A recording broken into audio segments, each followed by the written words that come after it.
ഇന്ന് രാവിലെ വരുന്ന മറ്റൊരു പ്രധാനപ്പെട്ട വാർത്ത പെരിയ ഇരട്ട കൊലപാതക കേസിലെ 2 പ്രതികൾക്ക് പരോളിനുള്ള നീക്കമാണ്. 8ാം പ്രതി സുബീഷ്, 15ാം പ്രതി സുരേന്ദ്രൻ എന്നിവരാണ് പരോളിന് അപേക്ഷ നൽകിയത്. കണ്ണൂർ സെൻട്രൽ ജയിലിലുള്ള ഇവരുടെ അപേക്ഷയിൽ ജയിൽ അധികൃതർ നടപടി തുടങ്ങി. KV ബൈജു വിവരങ്ങളുമായി കാസർഗോഡ് നിന്ന്. ബൈജു, ഇന്നത്തെ ദിവസത്തിന്, ഈ വാർത്ത വരുന്ന ദിവസത്തിന് ഒരു പ്രത്യേകതയുണ്ട്. അത് ഇന്ന് കൃപേഷിന്റെയും ശരത് ലാലിന്റെയും കൊലപാതകം നടന്ന 6 വർഷം തികയുന്ന ദിവസമാണ്. ആ സംഭവത്തിൽ ശിക്ഷ വിധിച്ച 1.5 മാസം തികയും മുൻപ് പരോളിനുള്ള നീക്കം നടക്കുന്നു എന്ന സുപ്രധാന വിവരങ്ങൾ പുറത്തു വരുമ്പോൾ എങ്ങനെയാണ് ഇവർക്ക് പരോൾ അനുവദിക്കുക? അതാണ് ഇനി അറിയേണ്ടത്. എന്താണ് നമുക്ക് ലഭിക്കുന്ന വിവരങ്ങൾ?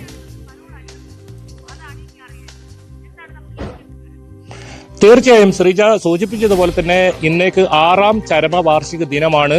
ആ ദിവസമാണ് ഇത്തരത്തിൽ വളരെ പ്രധാനപ്പെട്ട ഒരു വിവരം വരുന്നത്. അതായത് 21-ാം തീയതി ജനുവരി 21-ന് സുബീഷ് 8ാം പ്രതി, കേസിൽ 8ാം പ്രതി ഇത്തരത്തിൽ പരോളിന് അപേക്ഷ നൽകിയിരിക്കുന്നു.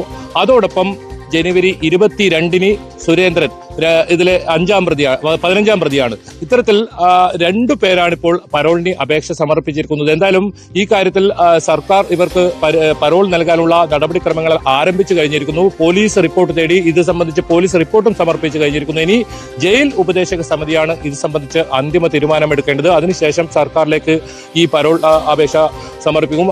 അത്തരത്തിൽ ഇവർക്ക് പരോൾ അനുവദിക്കാനുള്ള നടപടിക്രമങ്ങളാണ് ഇപ്പോൾ നടക്കുന്നത്. എന്തായാലും വലിയ പ്രതിഷേധം തന്നെയാണ് വരുന്നത്. ഞാനിപ്പോൾ ഉള്ളത് കല്യോട്ടാണ്. എന്നോടൊപ്പം കൊല്ലപ്പെട്ട ശരത് ലാലിന്റെ പിതാവ് സത്യനാരായണൻ തന്നെ ചേരുന്നുണ്ട്. ശ്രീജ, എന്താണ് ഇപ്പോൾ ഈ പരോൾ നൽകാനുള്ള ഒരു നീക്കമാണ് നടക്കുന്നത്? 2 പ്രതികളാണ് ഇപ്പോൾ അപേക്ഷ നൽകിയിട്ടുണ്ടെന്ന് മനസ്സിലാക്കാൻ സാധിക്കും. കുടുംബം എന്താണ് മനസ്സിലാക്കുന്നത്?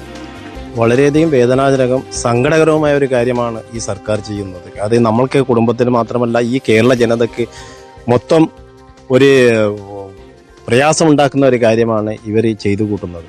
കാരണം ഇത്രയും ത്യാഗം സഹിച്ച് ഈ ക്രിമിനലുകളെ കത്താക്കാൻ നമ്മൾ പ്രയത്നിച്ചിട്ടും ഈ സർക്കാർ അത് അവരെ രക്ഷപ്പെടുത്താൻ എത്ര കാലം 6 വർഷമായി തുടങ്ങിയിട്ട്, എങ്കിലും ഇവിടെ ശിക്ഷ കിട്ടിയതനുസരിച്ചിട്ട് അവരെ അവിടെ നിന്നും പുറത്തിറക്കാനുള്ള സംവിധാനത്തിലേക്കാണ് പോകുന്നത്. അതിന് സർക്കാർ കൂട്ടു നിൽക്കുന്നത് എപ്പോഴും നമ്മുടെ കേരളത്തിന് തന്നെ അപമാനകരമാണ്.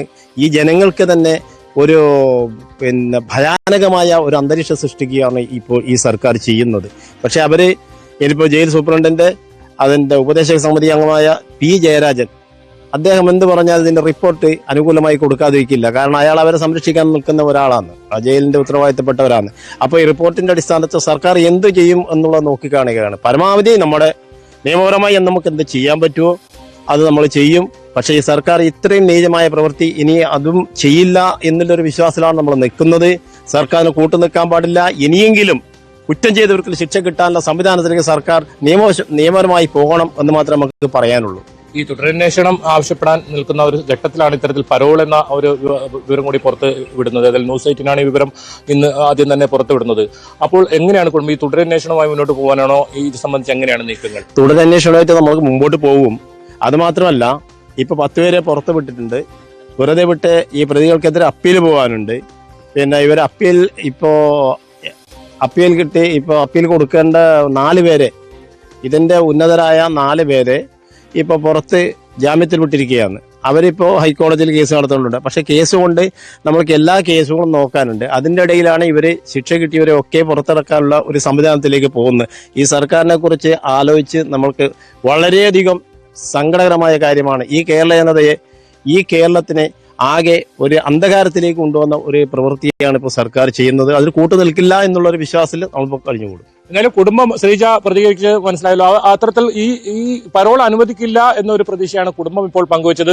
ഇതിൽ നിയമ നടപടി ഇനിയും അവസാനിക്കുന്നില്ല എന്ന് വേണം മനസ്സിലാക്കാൻ. 6 വർഷം നീണ്ട നിയമ പോരാട്ടത്തിനൊടുവിലാണ് ഈ കേസിൽ 24 പ്രതികളാണ് ഉണ്ടായിരുന്നത്. 10 പേരെ വെറുതെ വിടുന്ന സാഹചര്യം ഉണ്ടായിരുന്നു. 10 പേർക്ക് ജീവപര്യന്തം തടവ് ശിക്ഷ വിധിച്ചു.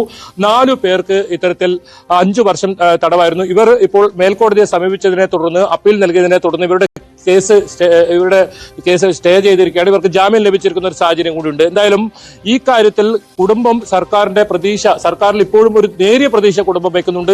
ഇത്തരം ആളുകളെ പുറത്തേക്ക് വിടരുത്, പരോൾ അനുവദിക്കരുത് തന്നെയാണ് അവർ പറയുന്നത്. എന്തായാലും നമുക്ക് മനസ്സിലാക്കാൻ സാധിക്കുന്നത്, ആദ്യം 2 പേർക്ക് ഇത്തരത്തിൽ പരോളിന് അപേക്ഷ സമർപ്പിക്കും. പിന്നീട് ഓരോ പ്രതികളായി പരോൾ പുറത്തിറക്കാനുള്ള ഒരു അവസ്ഥ നമ്മൾ നേരത്തെ TP ചന്ദ്രശേഖരൻ കേസിലും ഇത് കണ്ടതാണ്. വഴിവിട്ട രീതിയിൽ ഇത്തരത്തിൽ പരോൾ അനുവദിക്കുന്നതൊക്കെ വലിയ തോതിൽ വലിയ വിമർശനം ഉയർന്ന ഒരു സാഹചര്യം കൂടിയുണ്ട്. അതിനിടയിലാണ് ഒരു കേസിൽ വിധി വന്ന് 1.5 മാസം പിന്നിടുമ്പോഴേക്കും തന്നെ അതിൽ പരോളുമായി ഈ പ്രതികൾ രംഗത്ത് വരുന്ന സാഹചര്യം ഉണ്ടായി. എന്തായാലും വലിയ പ്രതിഷേധം തന്നെ ഇതിനെതിരെ ഉയരും എന്ന കാര്യത്തിൽ ഉറപ്പാണ്. ശ്രീജ, ബൈജു, ഇന്നിപ്പോ കൃപേഷിന്റെയും ശരത് ലാലിന്റെയും ഈ ഓർമ്മ ദിനത്തിൽ വലിയ പരിപാടികളാണ് അവിടെ നടക്കുന്നത്. DK ശിവകുമാർ അടക്കം വരുന്നുണ്ട്.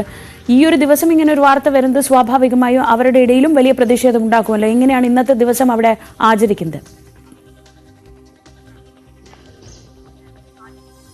തീർച്ചയായും ശ്രീജ, ഇന്ന് വലിയ തോതിൽ 5000-ഓളം കോൺഗ്രസ് പ്രവർത്തകർ പങ്കെടുക്കുന്ന വലിയ ഈ പരിപാടിയൊക്കെ ആസൂത്രണം ചെയ്തിട്ടുണ്ട്. നേരത്തെ ശ്രീജ സൂചിപ്പിച്ചതുപോലെ തന്നെ DK ശിവകുമാറാണ് ഇതിൽ പ്രധാനമായും ഈ പരിപാടിയിൽ പങ്കെടുക്കാനെത്തുന്നത്. അതുകൂടാതെ KPCC പ്രസിഡന്റ് K സുധാകരൻ കൂടി ഇന്ന് ജില്ലയിലുണ്ട്. 3 മണിക്കാണ് ഇത്തരത്തിൽ പരിപാടി നിശ്ചയിച്ചിട്ടുള്ളത്.